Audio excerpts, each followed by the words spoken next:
president appointed by you, Mr. Sardar Farooq Lagari, is solely responsible for this action? And would you like to point out the others who have you mentioned for this connivance? Not right now. Yes, but I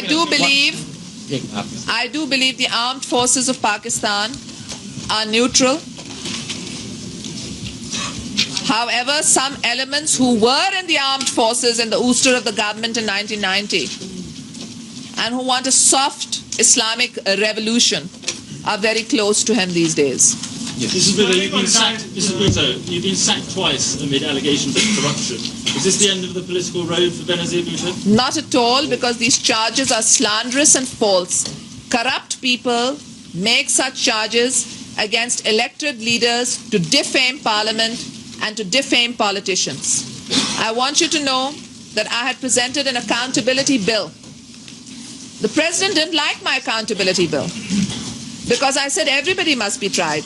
The President, the bureaucrats, the judges, the businessmen, private citizens. He said, how can you try judges? I said, why? If a Prime Minister can only be removed by a vote of confidence of 109. If 2 judges can remove a Prime Minister, why can others not remove? And I said that, all right, if you don't like this bill, I'm prepared to change it, but I will give up my personal immunity. But I will not give up the immunity of future Prime Ministers, because Prime Ministers cannot be held hostage by threat time and again. So will you fight the next elections if you lose in court? As I said, why should I lose in court? If there's justice in this land, I will not lose in court.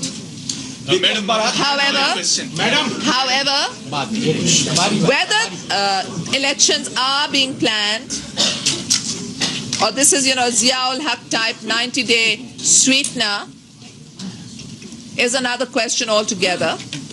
Let me tell you that if there is justice, we expect the same decision as the decision in the Nawaz Sharif case. And if there's not, let history judge. Number 2, our decision to contest the next election will be taken on the objective situations that prevail should the court decision go against us, but we don't expect a full court decision to go against us.